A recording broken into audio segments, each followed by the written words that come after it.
नमस्कार साथियों, अगर आप भारत के निवासी हैं, अगर आप भारत के किसी भी कोने में शिक्षक बनने का सपना देखते हैं तो आपके लिए दो बातें बड़ी महत्वपूर्ण हो जाती है। या तो आप डीएलएड की कोर्स करें या फिर बीएड का कोर्स करें। लेकिन आपको पता है कि हरियाणा के बाद झारखंड ने भी ये बड़ी खबर इस वक्त की कि डीएलएड कोर्स को ही बंद कर दिया है। जी हाँ, शिक्षा विभाग का ये बड़ा निर्णय है, उस पर हम लोग चर्चा करेंगे और उसको लेकर के बिहार में भी अटकलें बहुत तेज हैं। हालांकि ऐसा कोई निर्णय बिहार में नहीं हुआ है, लेकिन पड़ोसी राज्य झारखंड ने ऐसा निर्णय लिया है। अब केवल बीएड जरूरी होगा, सबसे पहला टॉपिक हमारा होगा। और दूसरा, हाईकोर्ट के आदेश के बाद बिहार में जो फर्जी शिक्षक बहाल हुए हैं उन पर भी हम चर्चा करेंगे और उनको लेकर के ज़रूरी क्यों है, क्योंकि सीटें बहुत महत्वपूर्ण हैं। सीटें कम, क्वालिफाई ज़्यादा, इस कारण से ये स्थितियां भी देखनी बहुत आवश्यक हो जाती है। जी हाँ दोस्तों, फर्जी डिग्री पर बहाली के मामले की अगर हम बात करें तो 77,000 शिक्षकों को जो फाइल है उनकी फाइल नहीं मिल रही है। पटना हाई कोर्ट ने राज्य में फर्जी डिग्रियों के आधार पर शिक्षकों की जो नियुक्ति के मामले में सुनवाई की है।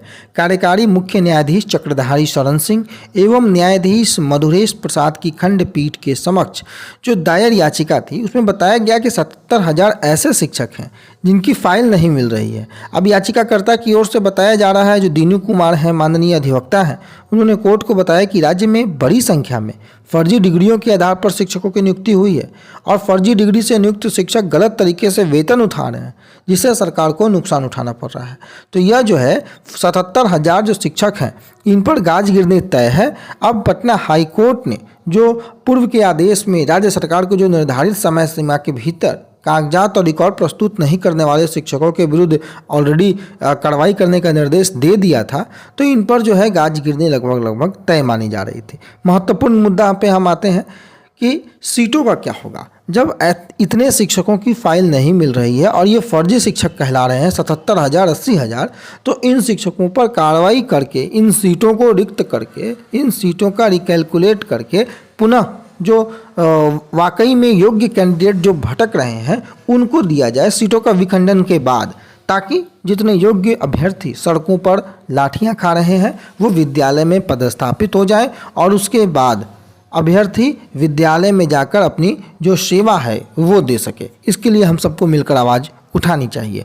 एक महत्वपूर्ण मुद्दा और आपके स्क्रीन के सामने दिख रहा होगा दोस्तों कि नई शिक्षा नीति के आधार पर फैसला लिया गया है कि राज्य में अब नहीं होगा डीएलएड। शिक्षा विभाग ने रोक लगा दी है। जी हाँ, शैक्षणिक सत्र 2023-25 में एडमिशन की जो ले लिए हैं तो रद्द करना होगा अब संस्थान को उन एडमिशन को, यानी कि सत्र 2023-25 से ही इसे लागू कर दिया गया है। खबरें झारखंड से हैं, लेकिन पड़ोसी राज्य है और बड़ा इम्पैक्ट होता है अगल बगल के पड़ोस के राज्यों के द्वारा लिए गए या लिए जाने वाले निर्णयों का।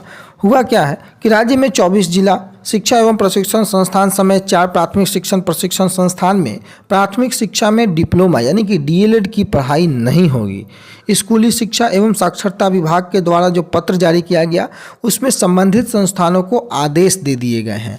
प्राथमिक शिक्षा निदेशक किरण कुमार पाशी ने कहा कि पिछले माह जो है 13 फरवरी को क्षेत्रीय शिक्षा संस्थान भुवनेश्वर के तत्वाधान में स्टेट कोऑर्डिनेशन कमेटी की बैठक हुई थी, जिसमें यह निर्णय लिया गया था कि अगर किसी संस्थान के द्वारा सत्र 2023-25 में एडमिशन लेने की प्रक्रिया शुरू की गई है तो उसे तत्काल रद्द करें। साथ ही यह कहा गया कि वैसे स्टूडेंट जो 2023-25 के पूर्व के सत्रों में नामांकित है तो शैक्षणिक सत्र की समाप्ति होने तक पढ़ाई जारी रहेगी। बताते चलें कि 24 जिला एवं प्रशिक्षण संस्थानों में से 15 संस्थानों का जो मान्यता है वो सक्षम प्राधिकार से प्राप्त है। वहीं 4 प्राथमिक शिक्षण संस्थान से 3 का जो मान्यता है वो शिक्षण प्रशिक्षण में से 3 का मान्यता प्राप्त है। नई शिक्षा नीति 2020 के तहत ये निर्णय लिया गया है। कुल मिलाकर डीएलएड की जो पढ़ाई है वो पढ़ाई अब रांची में, यानी कि झारखंड में, ये खबरें रांची से है, झारखंड में अब नहीं होगी। शिक्षा विभाग ने उस पर रोक लगा दी है और मौजूदा सत्र 23-25 से ही। हरियाणा ने ये काम पहले ही कर चुका है। अब अटकलें बड़ी तेज है कि बिहार ऐसा क्यों नहीं कर रहा है। ऑलरेडी बिहार में अभी डीएलएड और बीएड के मसले को लेकर के तमाम राज्य। नमस्कार साथियों, अगर आप भारत के